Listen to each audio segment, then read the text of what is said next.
estudados e pesquisados na seara filosófica e sociológica, Thomas Hobbes, John Locke e Rousseau.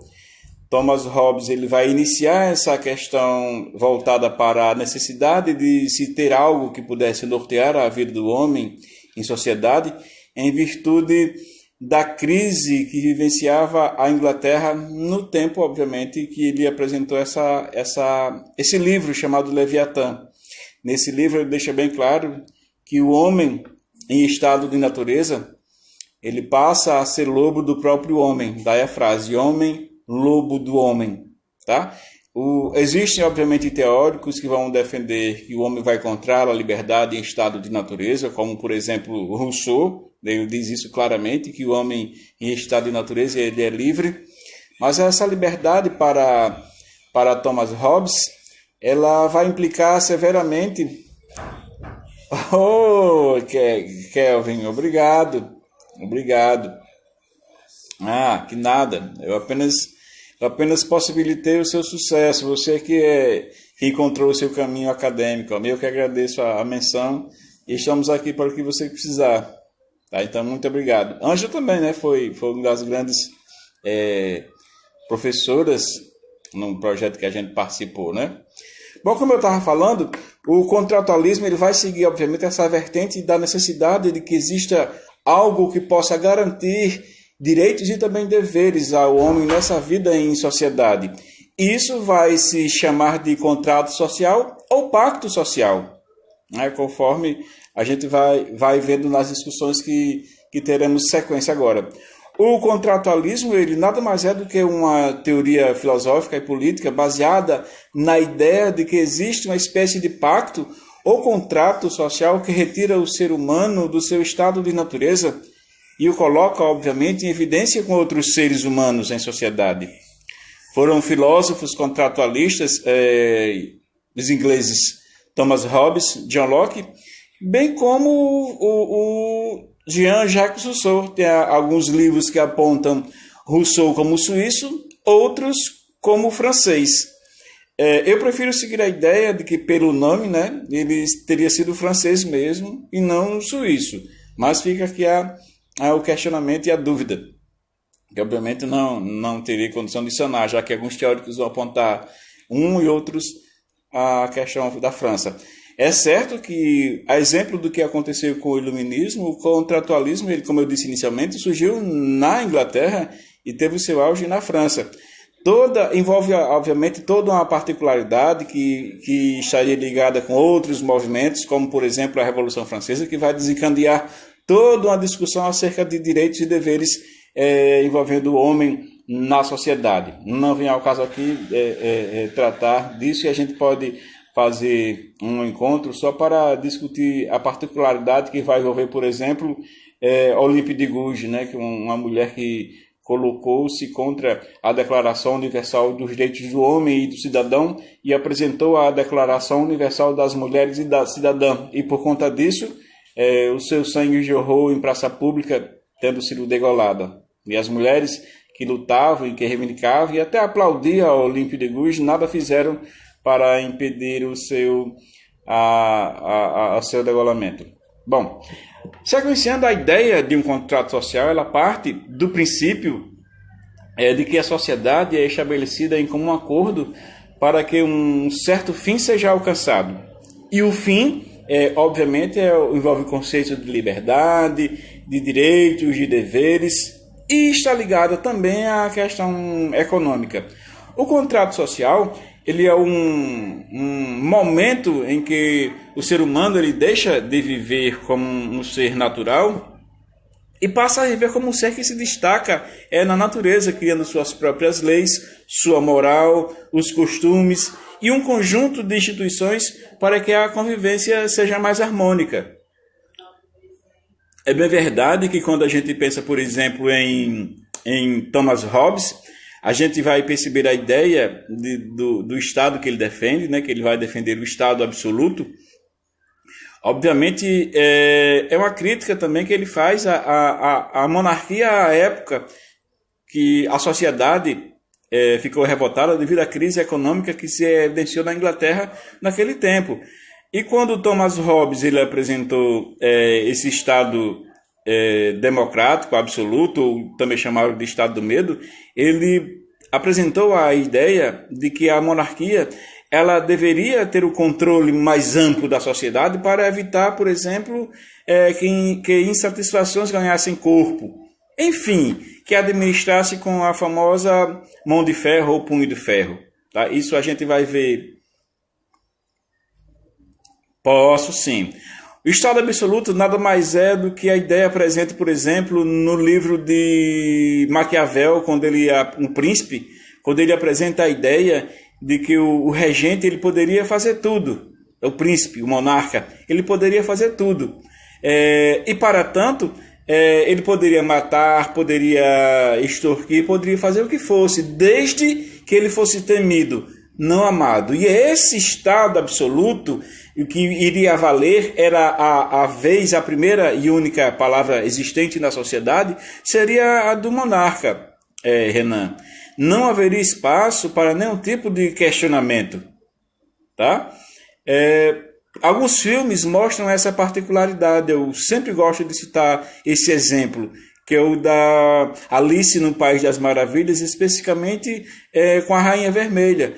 Quando alguém questiona alguma ordem que ela possa passar, ela simplesmente passa a ordem, corte-lhe a cabeça. Então, enquanto de realidade, o que reinava nesse Estado absoluto seria isso, o poder pleno do monarca, já que a ele caberia, e apenas ele, caberia o desenvolvimento da administração para a sociedade. Não haveria espaço para alguém questionar nada. Valeria o que o rei determinasse. Por isso ele vai chamar de Estado absoluto, com o poder centrado na monarquia, desde que essa monarquia tivesse voz ativa e não, digamos assim, no popular, não tremesse nas bases diante de uma movimentação popular, como que aconteceu na Inglaterra antes da instituição ou da defesa que ele vai fazer do Estado absoluto. Tá? Isso está presente no livro chamado Leviatã. Segundo esses filósofos naturalistas, contratualistas, aliás, há um período da humanidade em que o período pré-social e em que o ser humano se encontra em estado de natureza.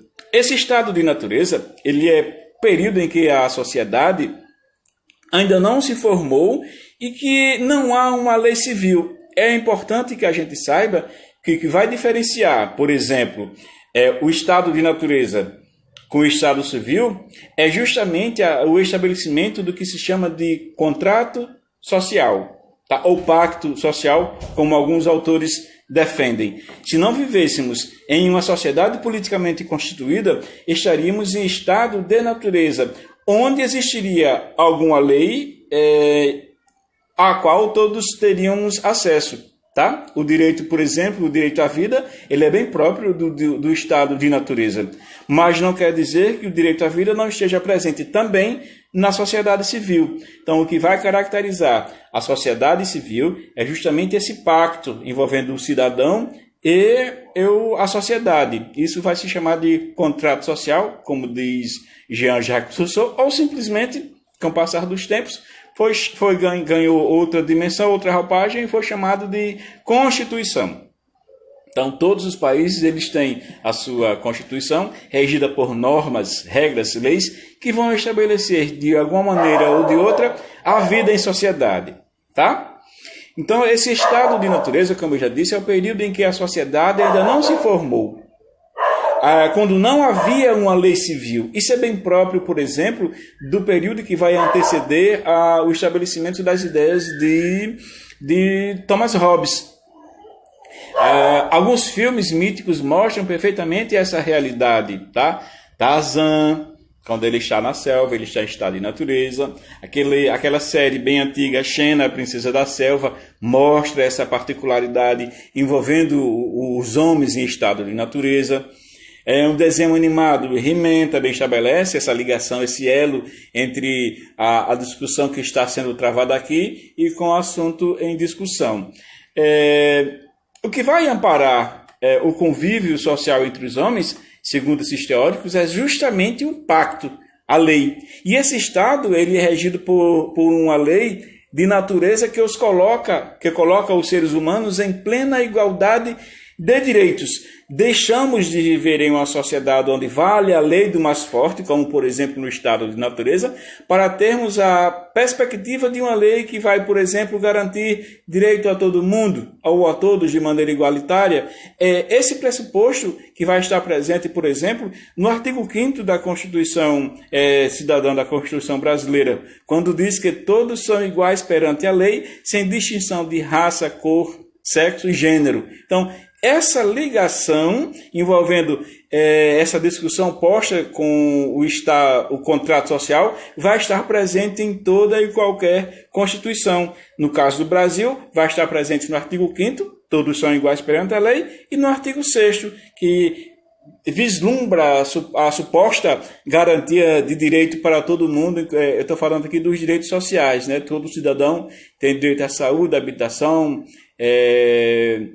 saúde, segurança, cultura, lazer, esporte e até felicidade. Então, cabe ao Estado garantir isso para o cidadão mediante o estabelecimento de um contrato social, de um pacto envolvendo o cidadão e a sociedade. Esse Estado passa a ser regido, como eu já disse, por uma lei de natureza que coloca todos os homens em plena igualdade de direitos.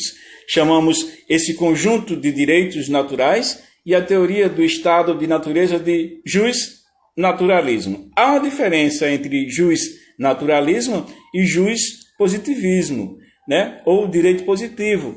No jus-positivismo passa a valer a questão de um estado já regrado, normatizado, com leis estabelecidas, com regras já determinadas, definidas, anunciadas, e tudo isso levando-se em consideração a questão da moral. A moral é quem vai determinar o surgimento dessa nova roupagem que passa a ser direcionada para a sociedade a partir do pensamento de Thomas Hobbes.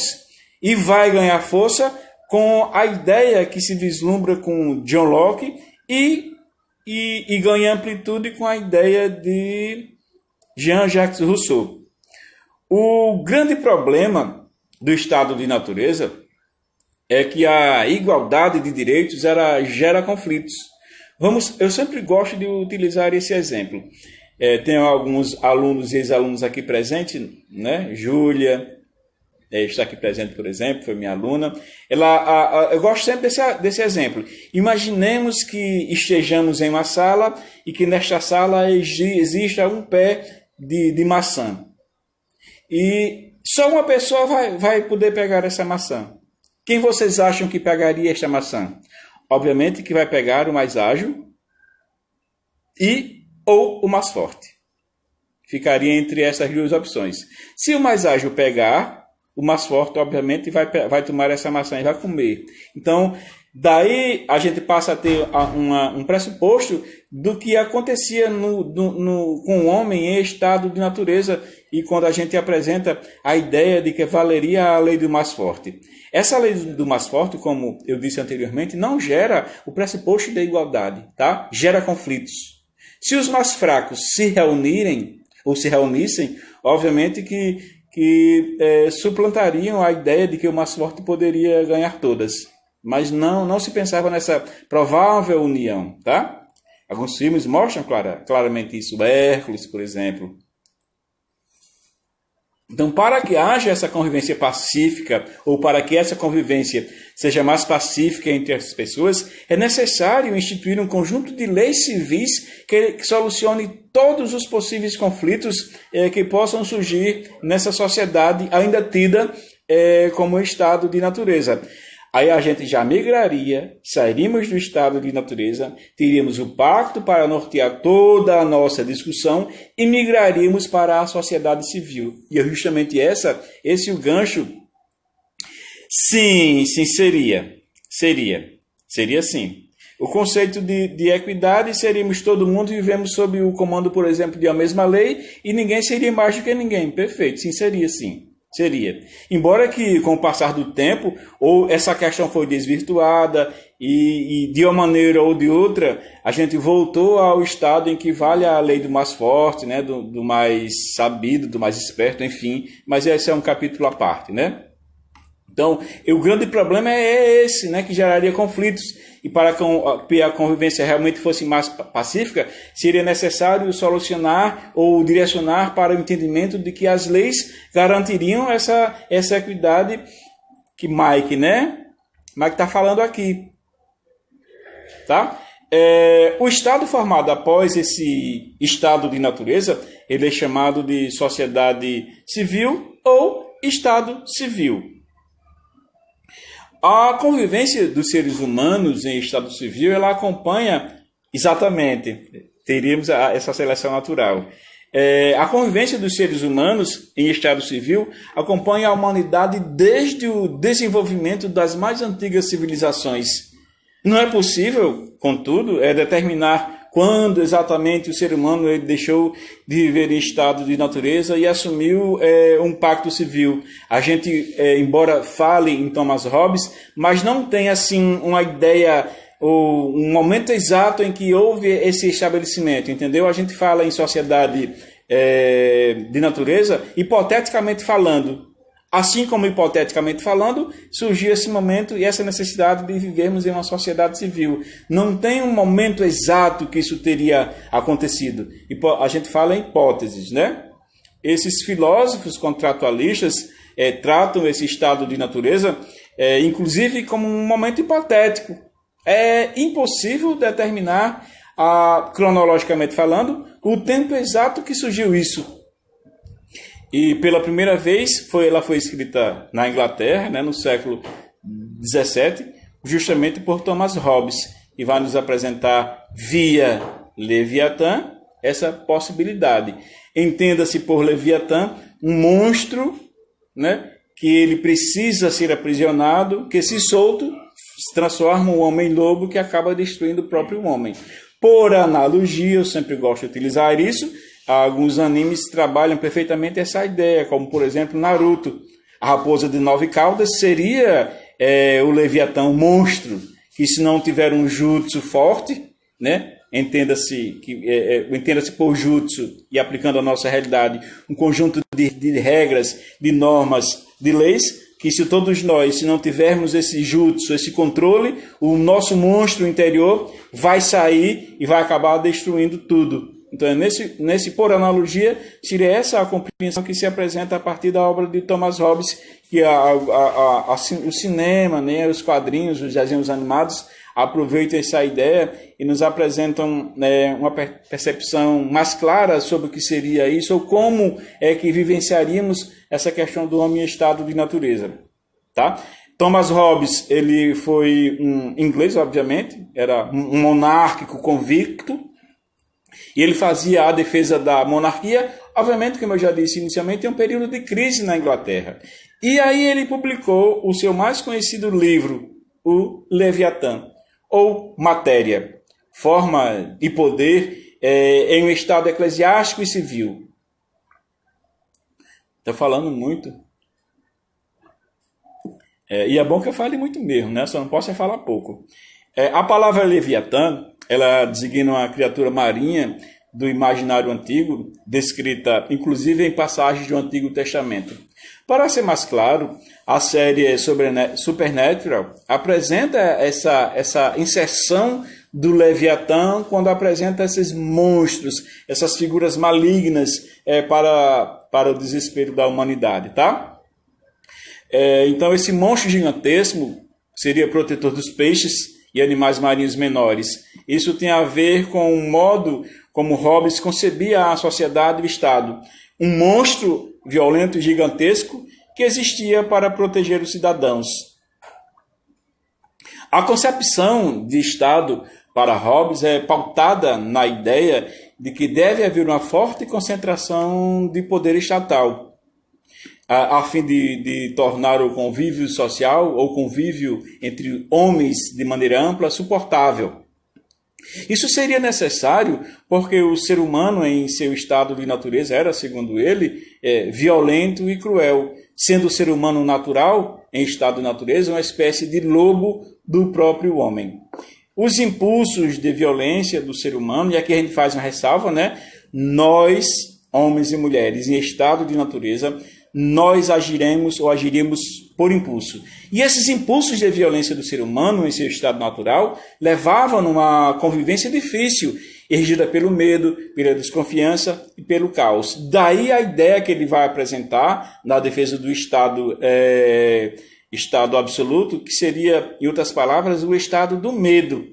O regente, o monarca, ele tinha, como eu disse inicialmente, administrar com mãos de ferro para impor realmente limites ao homem.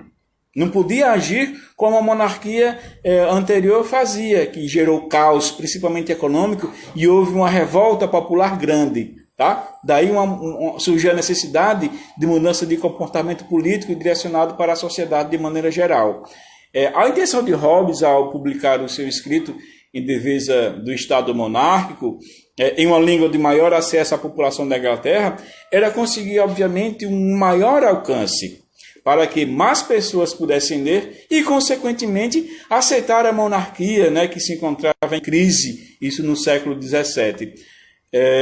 A gente sabe que, a partir do século XVII, XVIII, e concluindo e ganhando força no século XIX, vem e surge a questão do iluminismo, né?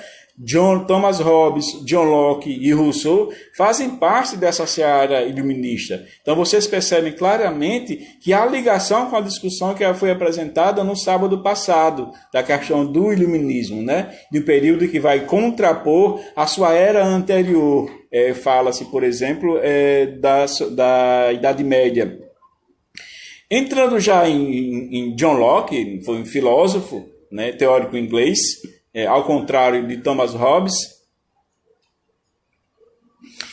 Nesse caso, não estaria sujeito às leis, já que o Estado criaria, nesse estado inicial, criaria suas próprias leis.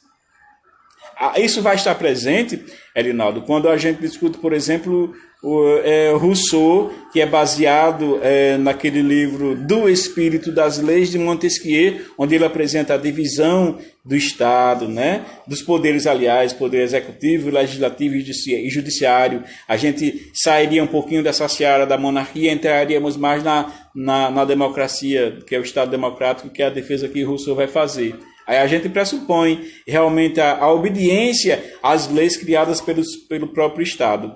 Tá? John Locke, para ele, o estado de natureza era um período de plena igualdade entre todas as pessoas. Todas eram regidas por uma lei natural, que garantia a posse sobre qualquer bem natural, inclusive sobre o mesmo bem, sem restrições. Até porque Locke ele vai defender, por exemplo, a propriedade privada, né? E ele vai defender essa ideia. Thomas Hobbes vai defender a questão do Estado liberal, a não intervenção do Estado na economia, porque da economia cuidará a iniciativa privada. E ele vai defender essa questão da propriedade privada, como, por exemplo, direcionando a sua atenção para a terra, que, segundo ele, garantiria toda a potencialidade voltada para a subsistência humana. Tá? Essa lei natural de igualdade restrita que vai estar presente na teoria de John Locke gerava, segundo ele, problemas quando as pessoas queriam, por exemplo, a mesma posse de terra. A saída defendida por ele foi, obviamente, a instituição de um Estado civil que iria garantir a propriedade privada e impediria, obviamente, a posse de alguém sobre terras de outra pessoa, com leis e normas estabelecidas, normas sociais que regulariam a posse e, consequentemente, impediria conflitos. A sociedade civil e o pacto social seriam, portanto, necessários para regulamentar a posse de bens. E o Estado, segundo a teoria que ele apresenta, era uma instituição que deveria obedecer, obviamente, certos limites, principalmente quando se trata da propriedade. Para Locke, o Estado não deveria ter extrema força ou força extrema, como pensou, por exemplo, Thomas Hobbes. e ele deveria agir em conformidade com os limites de direito à propriedade. Ok? Então, o último pensador dessa teoria contratualista é Jean-Jacques Rousseau. Como eu disse inicialmente, alguns dizem que ele é suíço, outros dizem que ele era francês. Para Hobbes, ou para Rousseau, uma espécie de contratualista, ele é crítico do contratualismo. Para ele, o homem era no estado de natureza que o ser humano encontrava-se plenamente livre, né? E ele apresenta algumas frases de efeito no seu livro do Contrato Social, né? O homem nasce livre, mas a sociedade o corrompe. O homem nasce livre, mas a todo momento encontra-se preso entre grades. A gente poderia comentar um pouquinho, discorrer acerca destas duas frases. Como é que o homem nasce bom e a sociedade o corrompe? Quando a gente nasce, nós estamos livres de toda e qualquer possibilidade, por exemplo, de conceito prévio, conceito pré-conceito. Esses conceitos prévios que a gente hoje tem, eles vão sendo adquiridos conforme a nossa vida, a nossa vivência, naquele eixo em que a gente está centrado, na nossa sociedade chamada família. Então, a partir da valoração moral que se apresenta na família, é que os nossos conceitos prévios ou pré-conceitos vão sendo formados. Mas a gente não nasceu com esses conceitos prévios, tá? Preconceitos racial, sexual, de gênero, de raça, de cor e assim vai. Isso está centrado nas questões morais e a gente vai adquirindo. Por isso a frase de Rousseau: o homem nasce livre, a sociedade o corrompe. Tá? A outra frase: o homem nasce livre, mas encontra-se preso entre grades o tempo todo, diz respeito, obviamente, a essas questões que vai envolver as nossas percepções éticas, as nossas percepções morais, as nossas ideologias de maneira ampla, porque todos nós temos ideologia política, social, de gênero, de raça, de sexo, econômico, religioso e por aí vai. Então, nós estamos presos a estes tipos de ideologias sempre. E quando a gente apresenta algum questionamento contrapondo o outro, a possibilidade de termos um embate ideológico é grande. A gente sabe que ideologia nada mais é do que uma ideia tentando ser superior a outra ideia. E todos nós somos pessoas ideológicas. E quando discutimos alguma coisa, a tendência é que dê problema, sempre, né?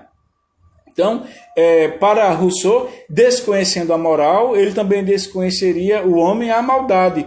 Tá? A gente sabe que a moral ela varia de sociedade para sociedade e se transforma conforme a transformação do tempo. É fato. Tá? A maldade, segundo Rousseau, passou a ser praticada intencionalmente quando o ser humano descobriu de vez o que era certo e o que era errado e, consequentemente, o que era bem e o que era o mal. Para Rousseau, o Estado civil havia sido criado de maneira ilegítima, de modo que a sociedade civil baseada na propriedade privada era um meio de corrupção do ser humano. Ele defendia, por exemplo, uma formulação da sociedade, a fim de que a vontade geral fosse atendida em um governo que realmente quisesse estabelecer o bem social. E não simplesmente atender os privilégios de uma classe dominante. Isso vai estar presente na sua principal obra, o Contrato Social. E Rousseau ele escreveu outro livro onde ele apresenta uma possibilidade de solução dos problemas criados pela sociedade democrática. Tá? Na obra chamada Emílio, ele vai, que é uma espécie como é que umas palavrinhas... uma espécie de direcionamento para a educação, né? Onde ele vai apresentar supostas respostas para todos os problemas que estão presentes na sociedade. Textualmente ele diz: a sociedade vai dar errado, e quando ela der errado é preciso recomeçar, e o recomeço se dá pela educação. Então, ele apresenta o problema e mesmo diante desse problema, ele apresenta também a resposta. Essa particularidade envolvendo a obra Emílio de Rousseau está presente em um filme muito antigo, né? Não tão antigo, 1996, 98 por aí, que se chama Escritores da Liberdade. Está disponível no YouTube, enfim, está disponível para quem quiser assistir, tá? O nome é Escritores da Liberdade e apresenta essa particularidade envolvendo o rompimento da moral do homem e a necessidade que ele vai ter para recuperar esse problema surgido pelas questões morais. A educação surge como elemento essencial para alguma mudança. Então, se vocês puderem assistir, assistam. Nessa seara envolvendo a questão do contratualismo, eu vou pincelar aqui duas frases de efeito para a gente concluir, envolvendo dois teóricos clássicos da filosofia, tá?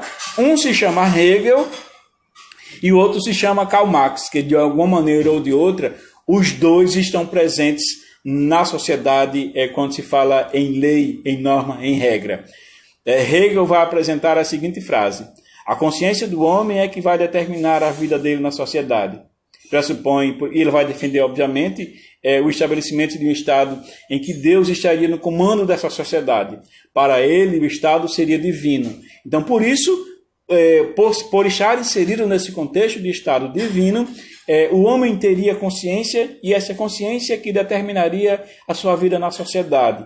Hegel meio que retoma o pensamento de Aristóteles, porque para Aristóteles, quando se trata de educação, né, quando o trabalhador, por exemplo, se o escravo, se ele trabalha, ele não teria tempo, por exemplo, de estudar, tá? Então ele só trabalharia. Então, nós temos a consciência de que somos escravos trabalhadores, não poderíamos pensar, por exemplo, em um suporte de desenvolvimento social e econômico proporcionado pela educação, porque a nossa consciência de escravo não iria permitir. Então, quem vai combater esse pensamento de Hegel é justamente Karl Marx, que Karl Marx vai dizer que Hegel está equivocado, que não é a consciência que vai determinar a vida do homem na sociedade.